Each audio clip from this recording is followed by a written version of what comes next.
Good evening with your Thursday edition of Sports Night. I'm Anne-Marie Burke. Now, the West Indies squad for the upcoming World Cup qualifying tournament has officially been announced with some notable changes. The squad welcomes back T20 skipper Carlos Brathwaite, speedster Kemar Roach, and senior players Chris Gayle and Marlon Samuels. The Trinidadian trio that is, of Kieran Pollard, Sunil Narain and Darren Bravo, they've indicated their unavailability as their priority was playing in the Pakistan Super League.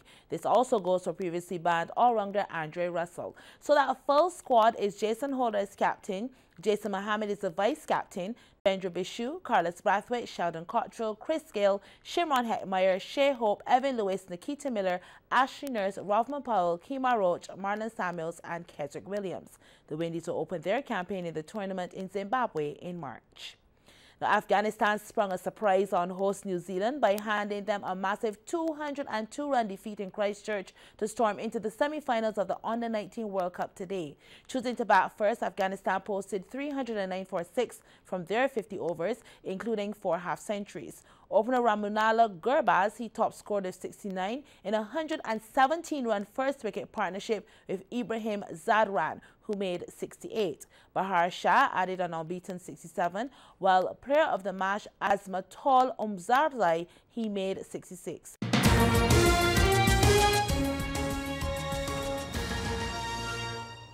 And you're watching Sports Night. Now, West Terrace Primary had their day on the track today when the annual school sports took place at the Usain Bolt complex. The school is usually known to be a powerhouse at knapsack, and today was part of their preparation for the championships. They finished 3rd in the girls and 4th in the boys last year.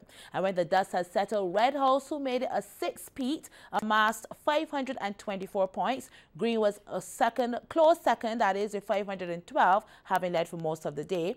Blue was 3rd with 444.5 points, and Purple rounded out the table with 306.5. CBC's Akeem Klinkett was there for some of the steaming action on the track.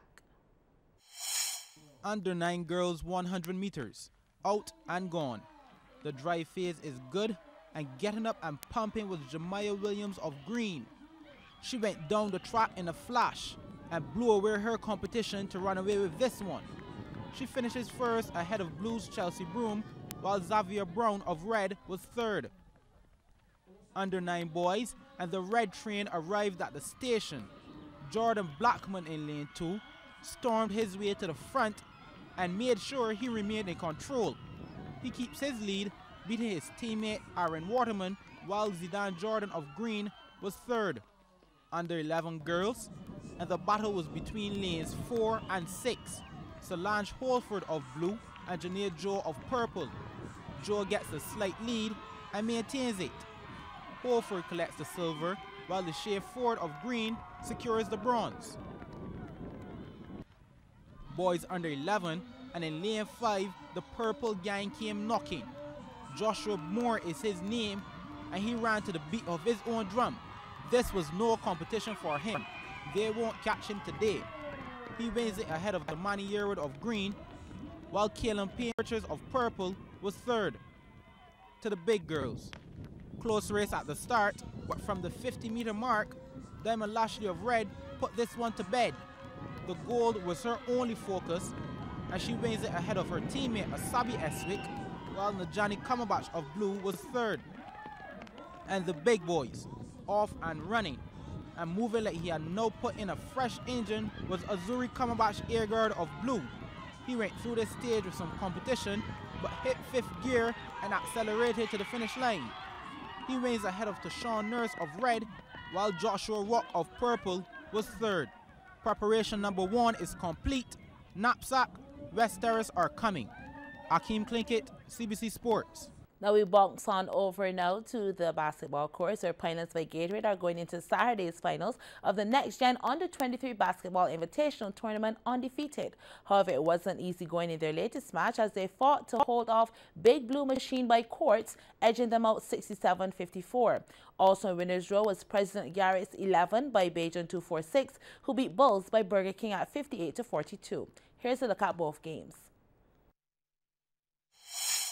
We pick up the game in the second half where President Garrett's 11 held the same 4-point lead at 32-28. So big shots like this from Justin Pyle would help to open up that gap. On the other end, the Bulls weren't going to make it that easy. Darren Nurse with an easy layup. But Garrett's 11 had a strong defense too. Gerard Grant intercepts the pass and finds Theo Greenwich, who goes for a showy one-arm dunk. It was really basket for basket at one stage, Andrew Eiffel taking it all the way. Grant then takes on the defense all by himself, driving through for the layup. Garrett's 11 pressing hard when it matters most. All players up the ante. Trey Bartlett floats this one in, as Garrett's 11 went on to claim the victory at 58-42. And now to the team that is just unstoppable, Pinelands Future by Gatorade in the orange shorts, yet to be beaten as Kisiran Adams demonstrates. The Big Blue Machines by course, they try to unseat them, Brandon Ruck creating and executing the play. They then came up big thanks to Jamal Singh. But those Pinelands boys, they don't ease up. And when it matters most, they execute to remain unbeaten, taking this game at 67-54. Now, Garrett's 11 and Bulls will meet again in the third place playoff at 6 p.m. on Saturday at the Warrens Basketball Club, that's in Jackson, while Pinelands and Station Hill Cavaliers will clash in the final at 7:30.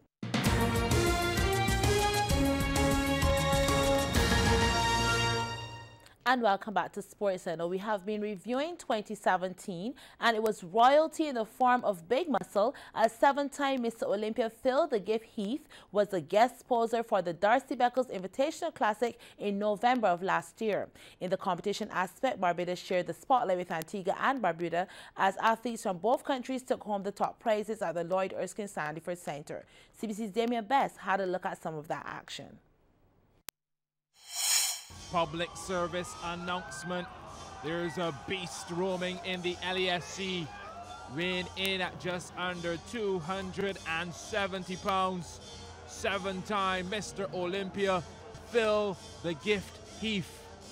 The man born and raised in Seattle, USA, live and in living color at the Darcy Beckles Invitational Classic. Not 100% after surgery on two hernias, but there was enough evidence to suggest that once fully fit, he's hard to beat. The Gift bringing some eye-catching muscle, huge biceps, triceps, and mountains for shoulders. The legs built tough with hamstrings and calves sculpted to precision.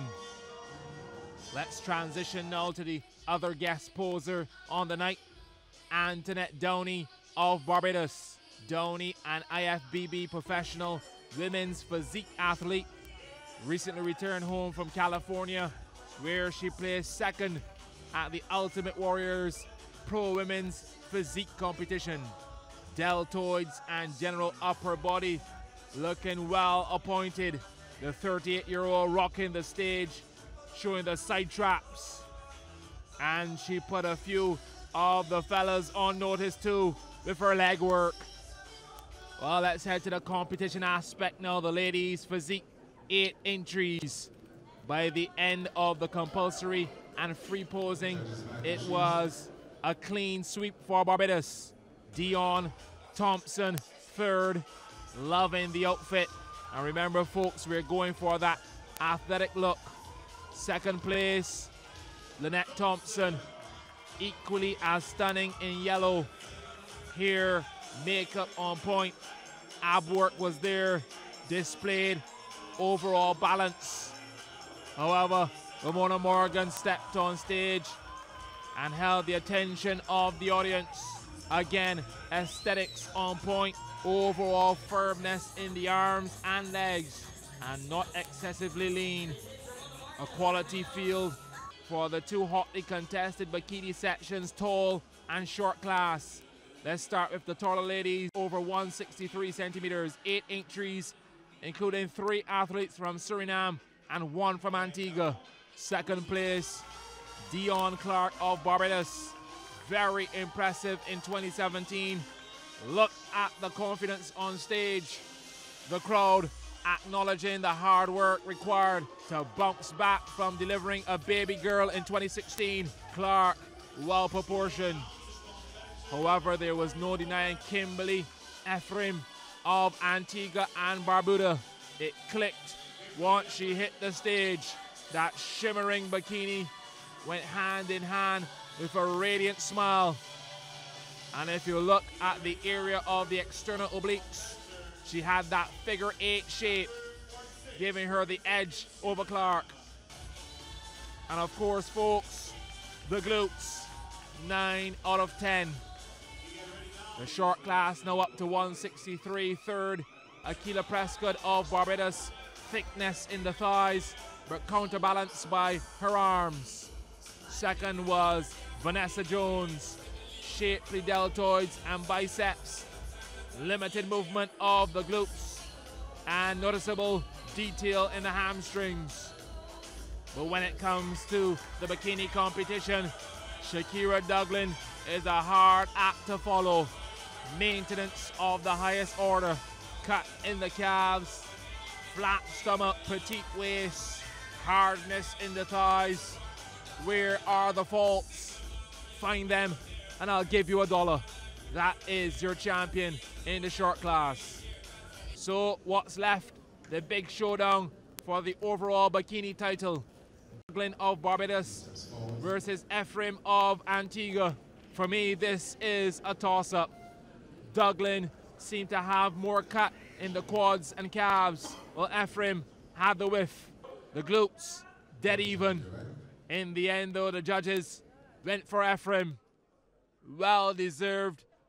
No complaints in my book. Congratulations to all the winners. Now here are some of the events happening tomorrow, January the 26th. The inter-house competitions continue with George Lamin occupying the National Stadium. St. Jude's will be at Greens in St. George. St. Ambrose will be at the SJPP ground. Bailey's Primary will have their sports at home, along with St. James Primary, who will be at next door at Trents. That should be down to the north at Trents. That's Sports Night for tonight. Join us again tomorrow night for more exciting sports action. I'm Anne-Marie Burke.